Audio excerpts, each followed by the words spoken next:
Hi, and welcome to this video on how to mobilise for squats. For some of you out there that are restricted in your mobility, or maybe you're a taller human, you may find it hard to achieve that bottom position of a squat. So today I'm going to take you through a few exercises which help me mobilise my ankle and my hip joints that allow me to reach my end range of motion for the squat. So the first exercise I'm going to show you today is how to mobilise your ankles. Now what a lot of people really struggle with is ankle mobility, and the reason you need ankle mobility is in a squat to remain upright, you need your knee to travel over your toe. Now if you have an impingement here in your ankle joint, you'll struggle to get a good amount of dorsiflexion which will allow you to reach that bottom squat mobility. Now what you can do in a squat is elevate your heels to get more artificial dorsiflexion, but it's good to also do this warm up anyway. So what you need is a resistance band, a box and an anchor point. Make sure the box is far enough away from the anchor point that when you pull the band and put it over your foot, like this, that it's tight. You want the band over the bridge of your foot here, in between basically where your ankle joint is. This basically puts pressure on the tibia to move backwards and freely and allow you to have more dorsiflexion. Now what you want to do is move forward and backwards, over your toes, and just get a nice stretch in the back here, as well as being able to allow to move this tibia as you move forward. And you want to do this about 30 seconds and then switch foots. Do this twice.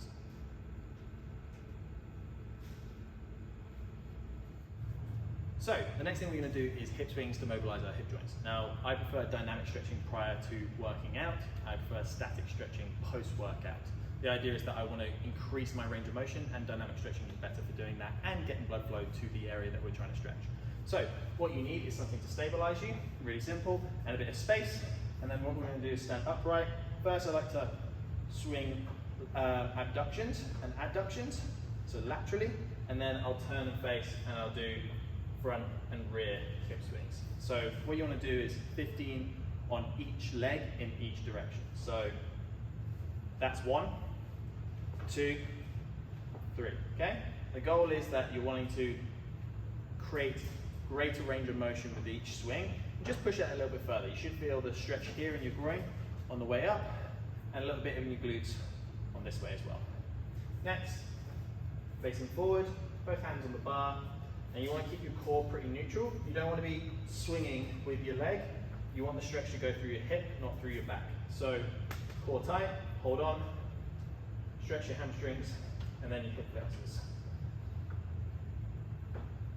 15 of these, and then swap legs. I would do this twice, so twice for each leg. So now our hips and ankles are all warmed up. The next thing we're going to do is work on actually feeling comfortable in the bottom position of the squat. Now what I like to do is I like to get a 10 kilo plate, because this will be our counterbalance, and we'll basically do some front squats with the weight out in front of us, okay? Or goblet squats. You can use goblet as well. The idea is with this is that we get comfortable in the bottom position. So you'll see now, without the weight, if I squat down, reach the bottom position, but I do have to lean slightly forward, and I'm a little bit tight still in this bottom position. With the weight, I grab it out in front of me, sit down. You'll see I can stay a little bit more upright, just because the weight is counterbalancing me. I can sit back a little bit more. When I'm in this position, I'm using my elbows to drive out into my knees and stretch my groin, and just feel comfortable in this bottom position, okay? And you can do a few squats, sitting in that position, getting used to what that feels like. From the front, comfortable width apart, squat down. And when you're here, you can play around with your foot position, take a wider foot stance, see how you feel. And the idea here is that you want your feet to be fairly neutral, but your knees going over your toes, and then moving from side to side just to warm up that ankle mobility just a little bit. Sitting down, into the squat, stretching those knees out, and just getting comfortable here. Now when I'm in this position, I like to practice my bottom positioning by bracing my core and staying upright. Do a couple practice squats. Big breath. Brace. Down. Sit. Keeping my glutes on by pushing my knees out. Keeping my core on and just sitting comfortably upright in this position.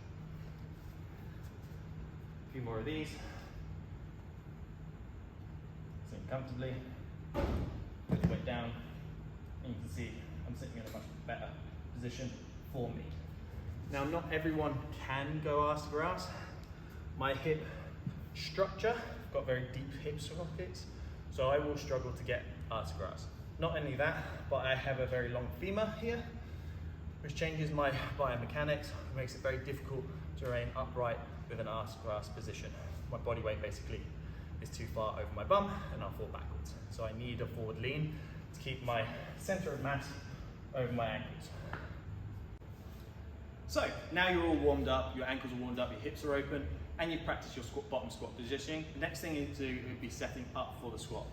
Now, we spoke earlier about artificial dorsiflexion on the box. We can achieve this in a couple of ways. One, we can use squat shoes which have a built-in heel that actually elevates your heel so you've got automatic artificial dorsiflexion. Second way is using small weight plates to lift the heel on the floor. Ideally, you want flat weight plates that are thin. You don't need too much of an elevation, just a little bit, maybe like an inch or so. Now, before we get onto the bar and unrack, what we want to do is make sure that these are set up in a comfortable position for us. So we want to make sure that we have a comfortable squat position already with comfortable foot width.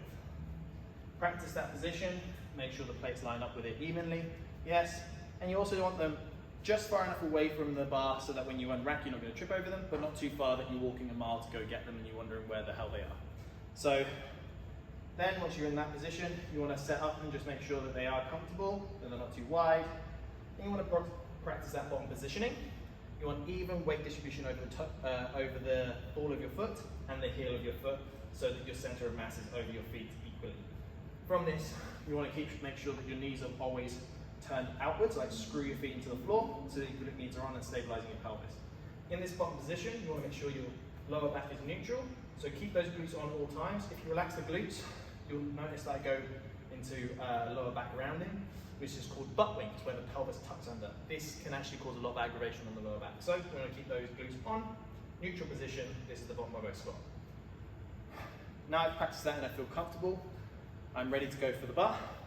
With the bar, you want to set up with your hand positions as close as your shoulder mobility allows. This means that you'll turn on all the muscles in your back to stabilize the bar on your back.